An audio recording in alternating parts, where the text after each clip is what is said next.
तैयार हैं हम और अब आपकी तैयारी की बारी है।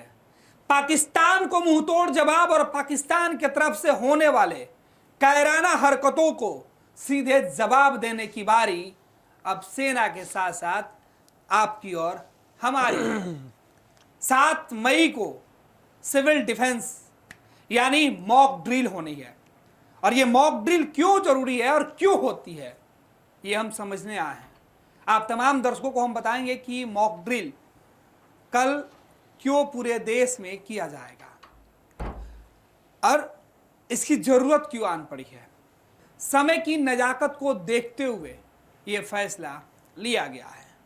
अगर हालात ऐसे बनते हैं आपातकालीन स्थिति में तो देश के लोगों को कैसे ज्यादा से ज्यादा लोगों को सुरक्षित रखा जाए, देश के आम लोग कैसे एक दूसरे की मदद करें, इसकी पूरी तैयारी 7 मई को शाम 7 बजे मॉक ड्रिल पूरे देश में बत्ती गुल।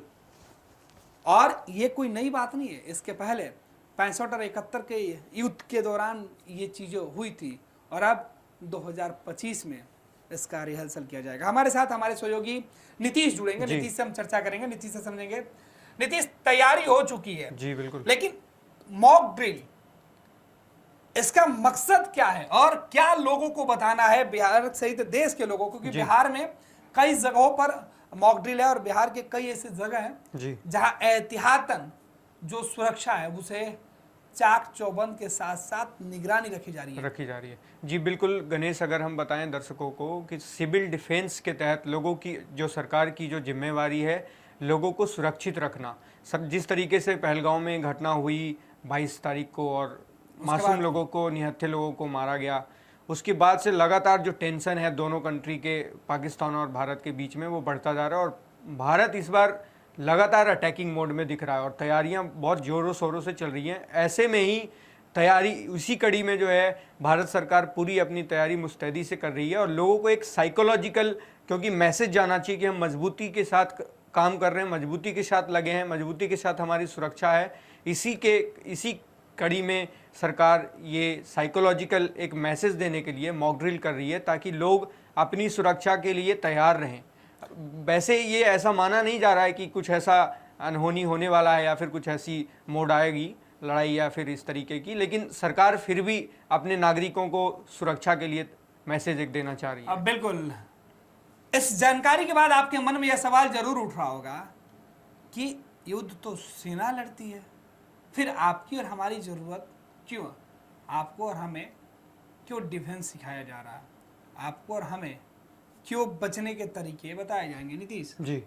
जी मॉक ड्रिल में क्या है कि बेसिकली जिस तरीके से एयर स्ट्राइक होते हैं या फिर और भी इस तरीके के मिसाइल से हमले होते हैं जब लड़ाई और इस तरीके की जब वॉर जोन में कंट्री जाता है, तो इसी सिलसिले में जो बचने के उपाय हैं वो नागरिकों को मालूम होना चाहिए। वैसे गणेश बता दें कि हमारा जो एरिया है, खास करके नॉर्दर्न जो नॉर्थ के स्टेट हैं उनको अगर हम छोड़ दें तो जो खास करके अगर हम बात करें बिहार और यूपी के, तो यहाँ पे बहुत रेयर ही इस तरीके के मामले होते हैं। तो यहाँ के लोग तो काफ़ी साइकोलॉजिकली भी वो कहीं ना कहीं वीक हैं कि हमारे साथ तो ऐसा होने वाला नहीं है, क्योंकि इन्होंने ना देखा है ना 71 और उस 65 की लड़ाई में जो हुई थी हम लोग तो थे नहीं और काफ़ी अभी जो लोग हैं वो भी नहीं थे। और उस वक्त जो हुआ था वो बॉर्डर इलाके में हुआ था और अब पूरे देश के अंदर इस तरीके की कवायद की जा रही है। यानी पूरे देश के लोगों की भावनाओं के साथ, उनके सेंटिमेंट के साथ साथ उनके बीच जागरूकता फैलाने के लिए कदम उठाया गया। बेसिकली ये मैसेज देने की कोशिश है कि हमारा जो सरकार है और हमारी जो जनता है वो बिल्कुल तैयार है और बिल्कुल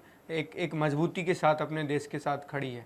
इसी सिलसिले में ये तैयारी बिल्कुल तरीके से चलाई जा रही है ताकि लोग मजबूती के साथ, है ना, वो अपने आप को वो खुद भरोसा दें, क्योंकि जब उनको तैयारी होती है, कहते हैं ना practice makes a man perfect, तो जब वो पहले से ही तैयारी, जैसे अगर हम ब्लैकआउट की बात करें या फिर इवैक्यूएशन की बात करें, जैसे अगर कोई घटना होती है, वैसे तो आपदा के समय में भी बाढ़ आता है या फिर इस तरीके के कुछ आपदा जो होते हैं, की आपदा में कैसे आम लोगों को मॉक ड्रिल के माध्यम से समझाया जाता है, चीजें बताई जाती है, तो उसमें सेल्फ डिफेंस के तरीके बताए जाते हैं। ये जो है खास करके जिस तरीके से वार जोन का मामला होने जा रहा है भारत और पाकिस्तान के बीच में, उसको देखते हुए इसमें क्या है, जो ग्राउंड के जो सेफ्टी कंसर्न्स होते हैं जैसे बाढ़ के समय में, या फिर इस तरीके में इसमें क्या होता है कि एयर स्ट्राइक्स के चांसेस रहते हैं, तो इसमें बचने के उपाय लोगों को मालूम होना चाहिए। जैसे हम अगर ओवर ब्रिज की बात करें या फिर घर में ही बात करें, तो घर में कुछ, क्योंकि हमारे यहाँ तो बंकर होता नहीं, तो जो सेफ जोन होता है वो दीवार से जो सटी हुई कुछ ऐसी चीज़ें हैं घर में, जो वहाँ पे छुपने का सबसे अच्छा तरीका होता है। आसान भाषा में हम आपको बता देते हैं कि मॉक ड्रिल में क्या कुछ हो सकता है। मॉक ड्रिल में ऐसी परिस्थितियां आपको दिखाई पड़ेंगी जैसे वो घटनाक्रम रियल में लगेगी। जैसे किसी एक जगह चिन्हित किया जाएगा और वहां पर जो सरकारी पदाधिकारी होंगे, सैन्य बल के जवान होंगे, पुलिस बल के जो जवान होंगे, सुरक्षा कर्मी होंगे, मेडिकल टीम होगी, उनकी मौजूदगी में यह रिहर्सल किया जाएगा, जिसमें एक ऐसा जो घटनाक्रम है जो वो रचा जाएगा, एक ऐसी जगह को चिन्हित करके उसमें हूबहू ठीक उसी प्रकार से स्थिति बनाई जाएगी। लोगों को काल्पनिक तौर पर यह बताया जाएगा कि समझिए कि किस जगह पर आसमान से कुछ गिरा, उसके बाद वहाँ नुकसान हुआ और फिर उसमें कुछ लोग दब गए, कुछ लोग जख्मी हो गए, उसके बाद कुछ लोग हताश होकर इधर उधर भागने लगे। ऐसी परिस्थिति अगर होती है तो हमें और आपको क्या करना है। एक काल्पनिक फोटो हम आपको लेकर बता रहे हैं कि समझिए कि जिस जगह पे एक घटना घटी, यहाँ पर सुरक्षा कर्मी मौजूद हैं, यहाँ पर सेल्फ डिफेंस करने वाले जो अधिकारी हैं वो मौजूद हैं। और सेल्फ डिफेंस मतलब ये होता है कि खुद की रक्षा हम कैसे करते हैं। तो इसमें बताया जा रहा है कि अगर कोई व्यक्ति घायल हो जाता है, मलबे में दब जाता है, तो उसको कैसे बाहर निकालना है, मेडिकल टीम को कैसे वहाँ त्वरित पहुँचकर उन्हें बाहर निकाल कर उनको उस वक्त मेडिकल सपोर्ट देना है। दूसरी बात कि जब किसी भी जगह इस तरीके की अफरा तफरी वाले हालात होते हैं तो लोग भागने लगते हैं, दौड़ भाग करने लगते हैं। ऐसे परिस्थिति में लोगों से अपील किया जाता है कि वो भागे और दौड़े नहीं, निश्चिंत हो, सही जगह का चुनाव करें और ज़्यादा से ज़्यादा लोगों को मदद पहुंचाएं, घबराएं नहीं। सबसे खास बात कि संयम बरतें, हालात को तभी निपटा जा सकता है।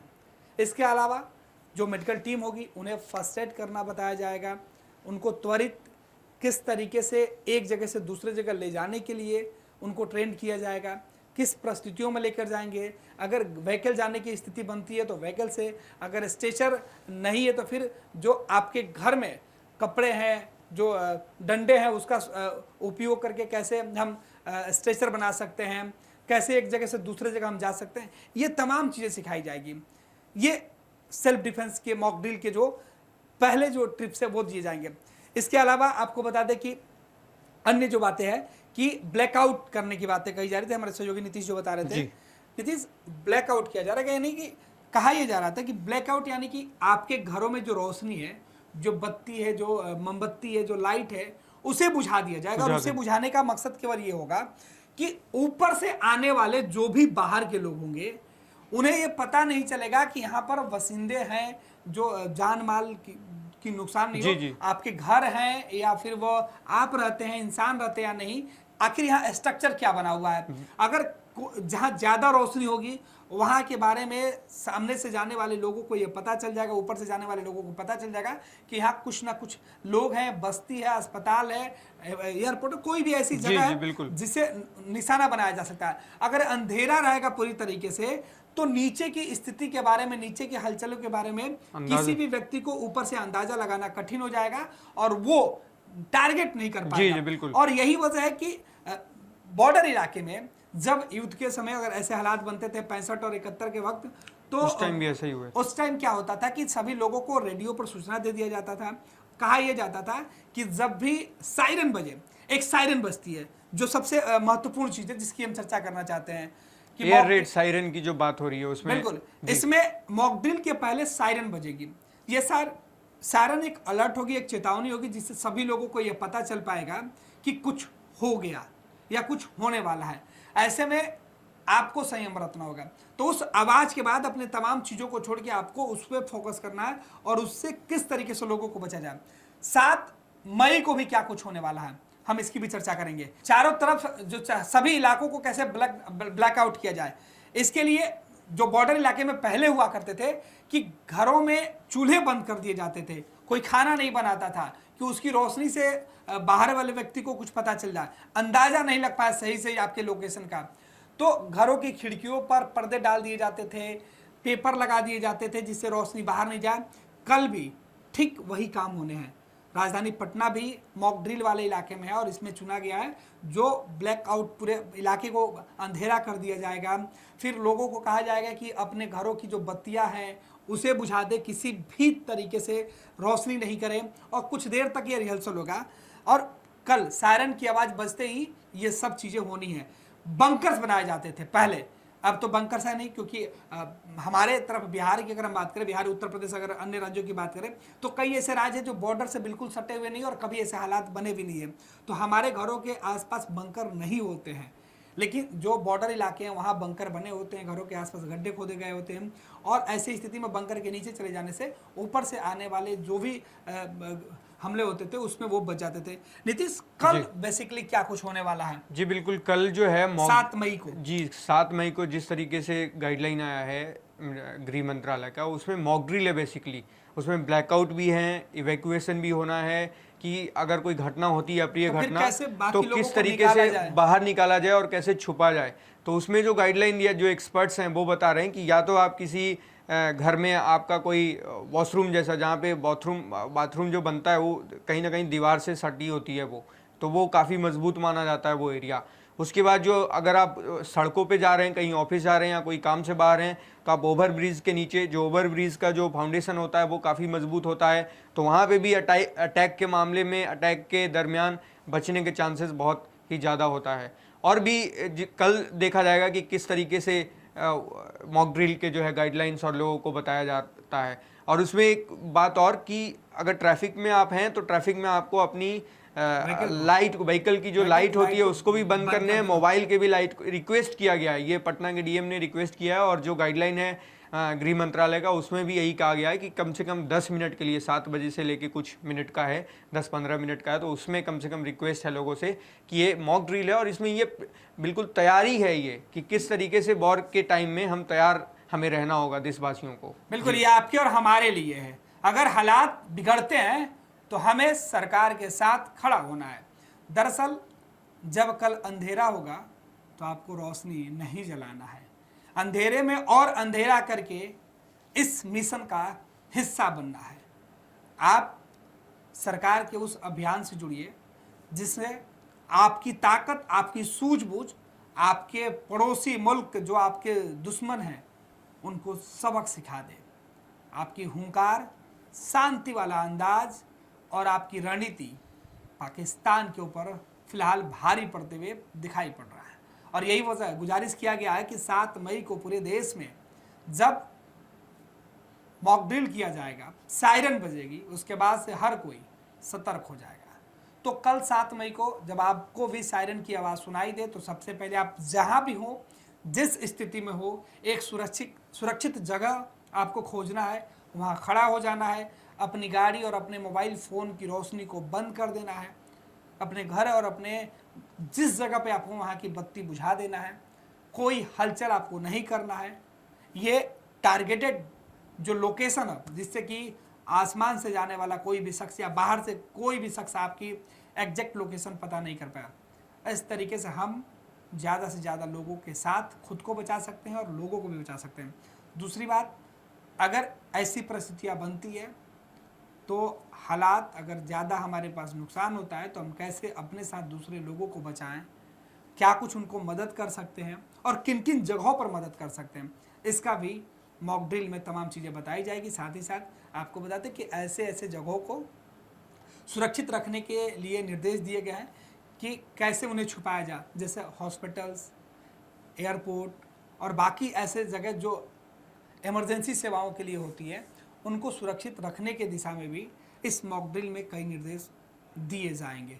जी जी बिल्कुल। और इसमें एक चीज़ और जोड़ दें गणेश की, जिस तरीके से सिविल डिफेंस डिस्ट्रिक्ट को चुना गया है वो पहले से ही 2010 की गाइडलाइन में इन डिस्ट्रिक्ट्स को चुने गए थे। 244 जो डिस्ट्रिक्ट्स है जो गाइडलाइन है, उसमें बिहार की अगर हम बात करें तो 6 आई थिंक है, अगर मैं गलत ना हूँ तो। पटना है, बेगूसराय है, बेगूसराय का एक बरौनी भी टाउन है, औद्योगिक क्षेत्र जो भी जी है जी जी राजधानी पटना के अलावा उन सभी जगहों को चिन्हित किया गया जी और उनकी सुरक्षा सबसे पहली प्राथमिकता है जी। कि उसमें एक क्राइटेरिया है, अगर हम पॉपुलेशन के हिसाब से बात करें, पहली तो जो नॉर्थ के जो स्टेट्स हैं वहाँ पे जो शहरें हैं जो पाकिस्तान के सीमा से लगा हुआ है वो सबसे ज़्यादा संवेदनशील माना जाता है। उसके बाद जो औद्योगिक केंद्र है, जैसे जहाँ पे पावर ग्रिड है, जहाँ पे कोई रिफाइनरीज है, जहाँ पे कोई कम्युनिकेशन का सिस्टम है जिससे देश का जो पूरा सिस्टम चलता है, तो उसको भी वो सेफ जोन में रखना चाहते हैं, इसलिए हमारे बिहार में जो बरौनी है उसको रखा गया। उसके बाद उस शहरों को चुनते हैं जहाँ पे डेंसली पॉपुलेशन हो, जैसे बेंगलुरु, दिल्ली, कोई भी कैपिटल, पटना है, रांची है, तो इस तरीके से चुना गया है। करीब 6 डिस्ट्रिक्ट झारखंड के भी, जो बगल के राज्य हैं झारखंड, वहाँ पे भी 6 डिस्ट्रिक्ट को इसके लिए चुना गया है। ये बिल्कुल जो सिविल डिफेंस जो डिस्ट्रिक्ट्स है उसके अंदर ही आती है, और सिविल डिफेंस डिस्ट्रिक्ट्स के अंदर जो एनएसएस के कार्यकर्ता हैं, वहाँ पे जो है वॉलंटियर्स हैं, तो उनको ये काम दिया जाता है कि आप लोगों को जो वहाँ के जो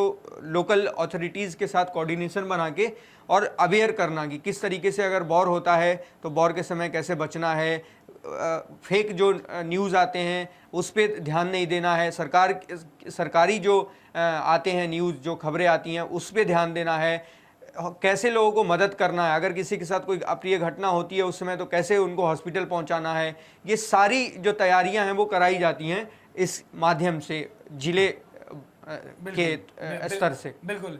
मॉक ड्रिल में एक तो आपके एयरफोर्स के जो कम्युनिकेशन सिस्टम है उसको भी चेक किया जाएगा कि क्या ऐसे हालात में हम अपने जो तकनीक है उसके माध्यम से हम आउटपुट दे पाते हैं कि नहीं, डिलीवरी दे पाते हैं कि नहीं, हमारे तमाम जो सिस्टम है वो सही तरीके से काम कर पाते हैं कि नहीं।